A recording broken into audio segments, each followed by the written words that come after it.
Bonjour, bienvenue dans le monde des homothéties. Les homothéties, c'est un bien grand mot pour parler d'agrandissement ou de réduction. L'homothétie, c'est la quatrième transformation après la translation, la rotation et la réflexion. Mais l'homothétie, elle agrandit, comme on voit ici, ou elle réduit des figures. Toute homothétie se défie par un point fixe qu'on appelle le centre O et un rapport d'homothétie qu'on appelle K.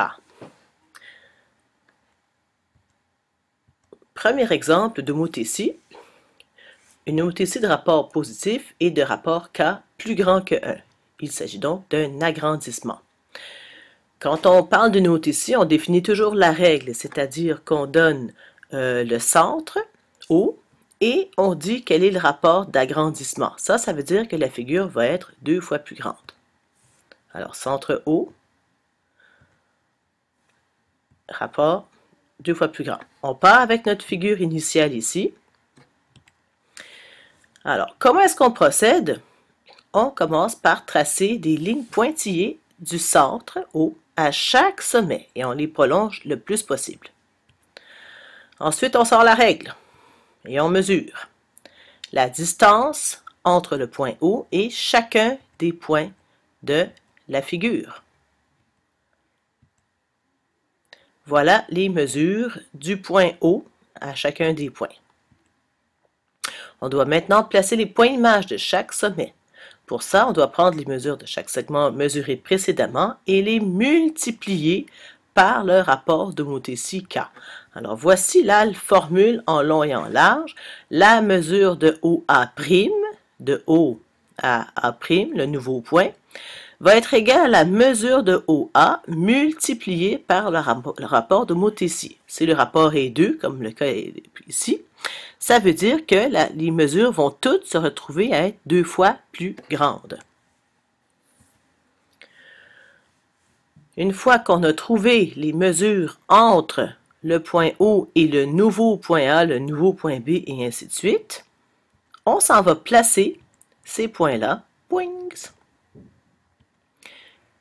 Attention, on mesure toujours à partir du point O. Si on ne mesure pas du point O, on fait une erreur. Qu'est-ce qu'il nous reste à faire? Bien, devinez quoi? On relie. Bien sûr, on n'oublie pas de mettre les nouveaux points A', B', C' et D'. Qu'est-ce qu'on remarque à propos de la grosseur de l'image? Eh bien oui, la figure image est 2 fois plus grosse que la figure initiale.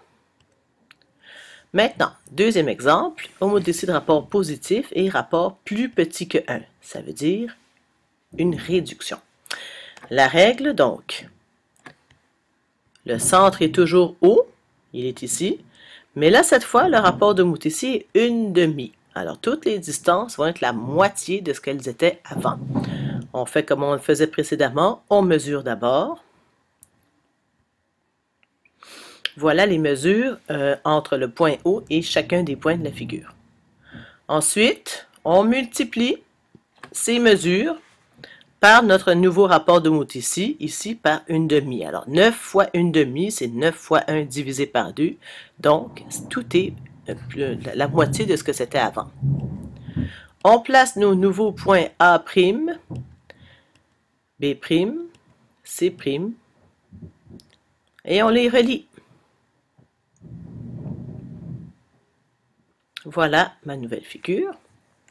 Et ici, toujours comme avant, alors mesure de OA' est égale à mesure de OA fois K. C'est toujours la formule qu'on commence à écrire avant de remplacer. Et oui, je veux qu'on fasse formule, substitution et ensuite calcul. Donc, on met d'abord la formule, ensuite on remplace nos variables ou nos inconnus par les nombres et on fait le calcul. Qu'est-ce qu'on remarque à propos de la figure image? Devinez quoi? Elle est plus petite. Elle est située du même côté que le point O. Ça va toujours être comme ça. En résumé, alors la règle d'homothétie H de O et K est caractérisée par un point O nommé le centre de l'homothétie, et un nombre k qui s'appelle le rapport d'homothétie. Si mon rapport est plus grand que 1, l'homothétie produit un agrandissement. Si mon rapport est plus petit que 1, l'homothétie produit une réduction. Là, on n'a pas parlé, mais qu'est-ce qui arrive si le rapport est égal à 1? Mais si le rapport est égal à 1, toutes les mesures sont identiques. Donc, le point A et le point A' se trouvent au même endroit. Donc, la figure image est la même que la figure d'origine. On a donc une isométrie. Et voilà, c'est pas plus compliqué que ça, les homothéties.